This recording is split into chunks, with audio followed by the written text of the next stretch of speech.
welcome to the course Introduction to Advanced Cognitive Processes. I am Ark Verma from IIT Kanpur and we are in the 7th week of the course. We started this week talking about the interaction between cognition and emotion. We are trying to link the effects of emotional states, mood states on attention and memory, and we have been talking about those things. We will continue our discussion about the same kind of interaction today as well.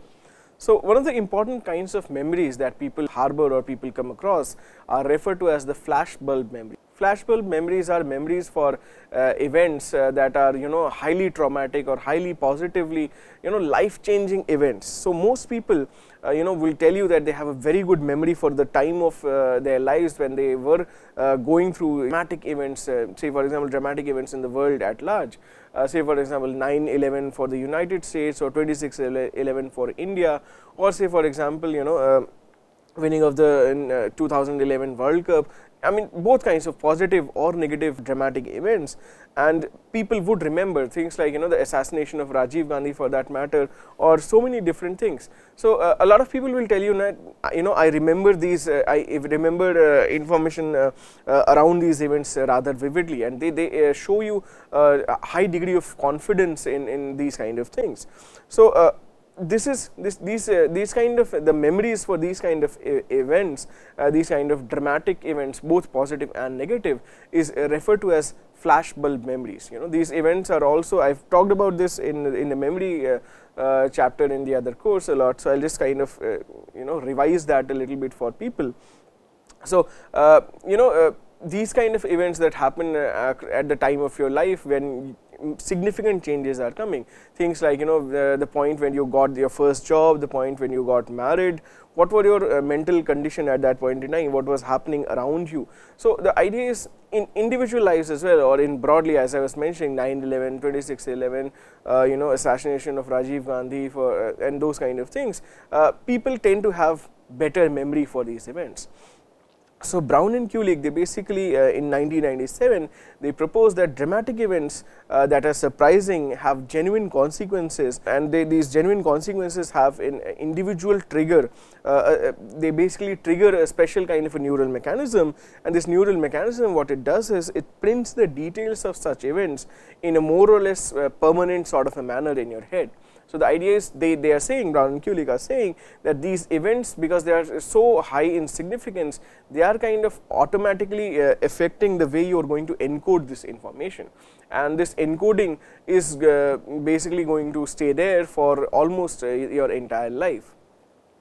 But this proposal has been cross viewed and cross examined. So, Tallarico and Rubin in 2009, rather recently, they reviewed a lot of research on flashbulb memories, and they concluded that nothing very special about the flashbulb memories in particular in terms of the underlying processing that is going on in the brain. So, maybe this individual trigger that the Brown and Kulig are talking about is not really happening there in terms, at least in terms of neural processes.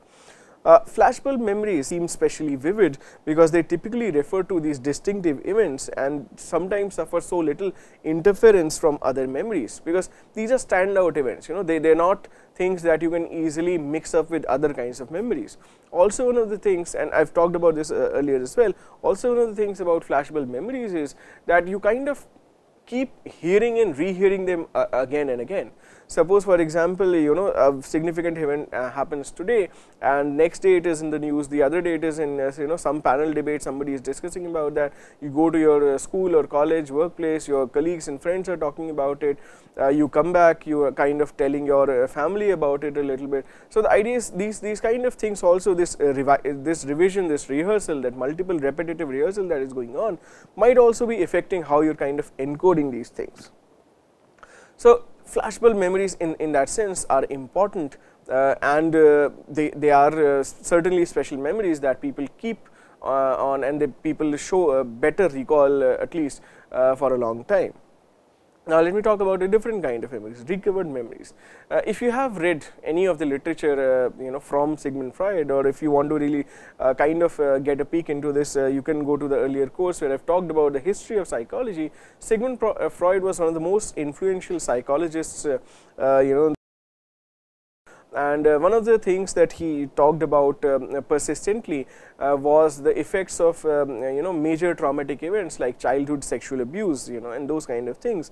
And the kind of memories that are generated by that, the idea is that those memories would scar an individual for life. So Freud had a different kind of a take with this, and he suggested that these kind of memories, the memories for traumatic events, often cannot be consciously recalled in your adult life, because these have been repressed, suppressed, and in some sense your ego and in some sense your thing is is trying to protect you against these things. So the idea is that these memories for traumatic events to subjected to what is referred to as motivated forgetting, and they are relegated to the unconscious mind. You remember Freud talks about that there is the conscious mind, subconscious mind, and unconscious mind. So they are saying unconscious mind is the depths of your head, and that is where these unpleasant information have been locked down and sent off. But it has been intermittently reported that sometimes in their adult lives people suddenly remember these memories, suddenly they recover these kind of memories, the repression is kind of loosened and something triggers the recall of such memories. So these memories which were repressed earlier and they kind of suddenly come back are what is referred to as the recovered memories. So the notion of recovered memories has been rather controversial, because a lot of researchers have said that these might not be real memories after all. These might be memories that basically are false memories, and sometimes are even referring to events that actually did not happen. And you kind of the people who are dealing with these recovered memories are kind of at bay, because they did not remember anything like this happened in their own lives for such a long time, and suddenly they kind of get these flashbacks, suddenly they get this knowledge that okay, this might also have happened.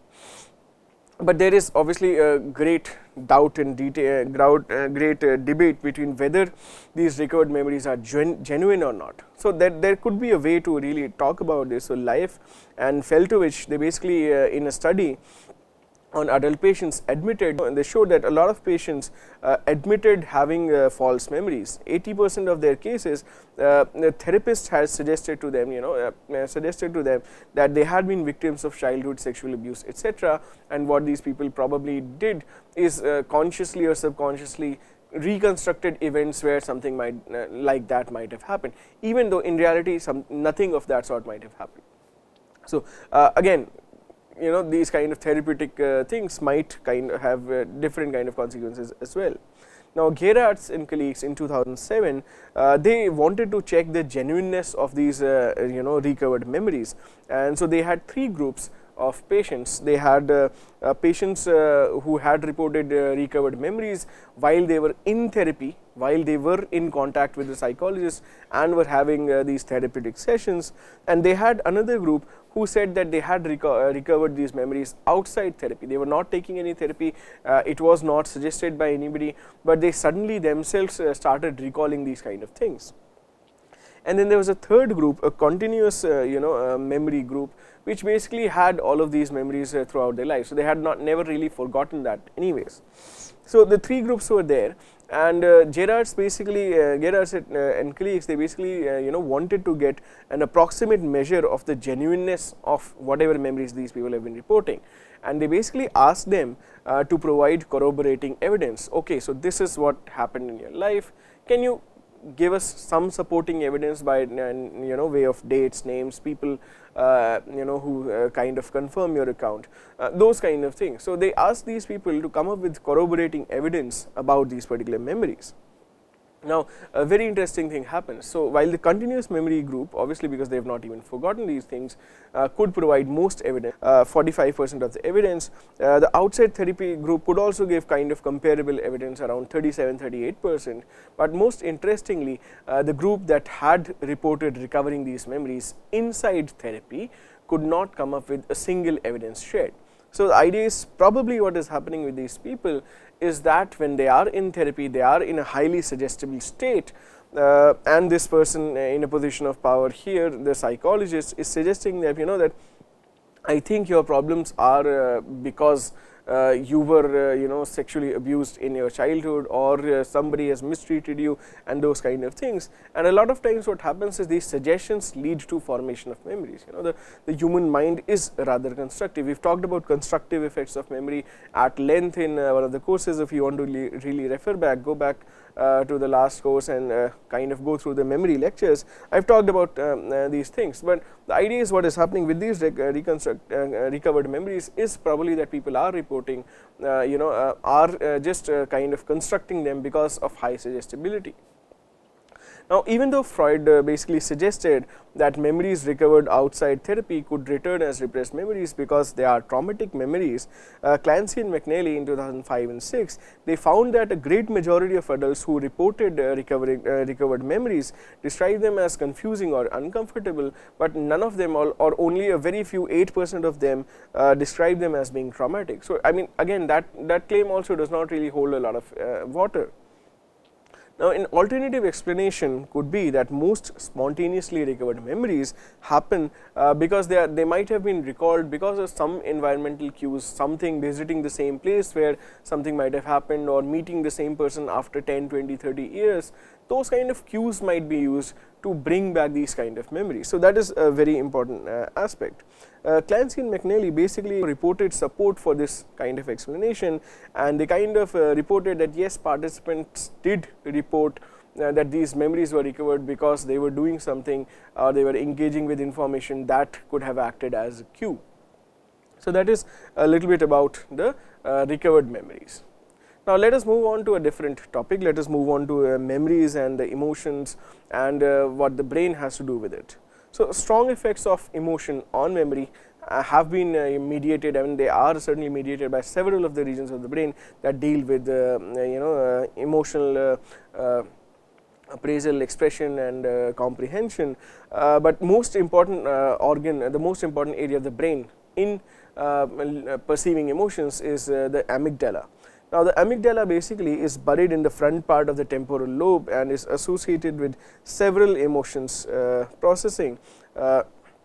So, what has happened is one of the reasons being that it acts as a hub. So, one of the reasons why amygdala might be so important in perception and comprehension of emotions is that amygdala acts as a hub for numerous connections to different kinds of brain regions, and it has connections to up to 90% of the entire cortex.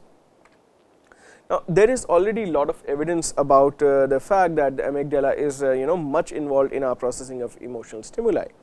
For example, Suslov and colleagues in 2010, they presented pictures of happy and sad faces to participants in such a way that they could not have been consciously seen. They were presented for a very short duration. In spite of not being consciously accessible, these pictures of sad and happy expressions did activate the amygdala, and activations of amygdala were recorded. So, that is one part.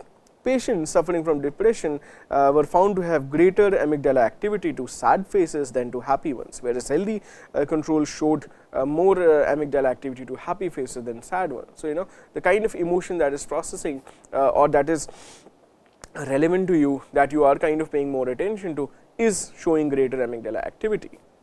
So, both of the groups of the participants are showing greater amygdala activations to faces or expressions that are matching their current mood state. Again, kind of confirms the MSDM and MCM kind of things we are talking about. Now, one of the ways to show that the amygdala plays a very important part in determining long-term memory for emotional material could be to show that the amygdala is important for learning of such material. So, if you can show that during the learning of such kind of material, amygdala activation is there, during the encoding of such material, amygdala activation is there, then when the recall is happening and again you find similar amygdala activation, then you can kind of link these two things very cleanly. So, a related prediction could be that emotional items being remembered will be greater when they are associated with high levels of amygdala activity at the time of learning. This is precisely what happens in Murthy and colleagues 2010 study. They conducted a meta-analysis. They are not really conducting an experimental study. They kind of conducted a meta-analysis of several studies, and they did obtain support for the prediction. Good long-term memory for emotional material was associated with higher activation at the time of learning in the network of brain regions, including amygdala and other parts of the temporal lobe that are involved with memory. Other kind of research has suggested that the effects of being in an emotional state at the time of learning are especially great on subjective vividness. The amount of detail that you will recall if you are in a particular kind of emotional state might be very interesting, might be too much. So, Kensinger and colleagues in 2011, they assessed amygdala activities while participants studied emotional and neutral objects, things that have some emotional value and then again neutral objects. Amygdala activity at learning predicted the vividness of recall, the kind of details they would be able to come up with for these kind of objects, but it did not really predict the number of details, but the vividness, how clearly, how confidently you are remembering about these things. I would talk about an interesting disease, the Urbach-Wiethe disease. The Urbach-Wiethe disease is basically one in which the amygdala and the adjacent areas of the brain are destroyed, and then there is a reduction in the intensity of emotional experience. So, people whose amygdala is damaged, people whose amygdala and entire adjacent regions are damaged. So, Cahill and colleagues in 1995, they studied BP. BP was suffering from UWD, and he was basically in an experimental setting told a story in the middle of which there is a very emotionally charged event that occurs. There is a boy who kind of suffers a major accident and loses his leg. Healthy controls showed much better recall of this emotionally charged event, because obviously emotions enhance memory, but BP, this patient of UWD on the other hand, recalled the emotional event less well than the neutral parts or the preceding parts of the story. So, that kind of tells you that how important amygdala is in processing of emotional information. Amygdala is also involved in memory for positive information as well as negative information. Seibert and colleagues in 2003, they compared the long-term memory for positive, negative and neutral pictures in healthy controls and 10 UWD patients. What they found was that poorer recognition was showed for memory for all picture categories, but their memory impairment was greater for positive pictures and least for neutral ones. So, in the patients of UWD, they are much less able to appreciate positive emotions and or emotional material in general. So, in summary, if I just try to sum it up, several findings on patients suffering from UWD have been reported, and they have been compared and contrasted with healthy individuals, emotional tasks, memory tasks and those kind of things. In both cases, there is solid evidence that the amygdala does play a very important role in enhanced memory for emotional information. That is all from my side in this lecture. We will continue talking about cognition and emotion in the next lecture.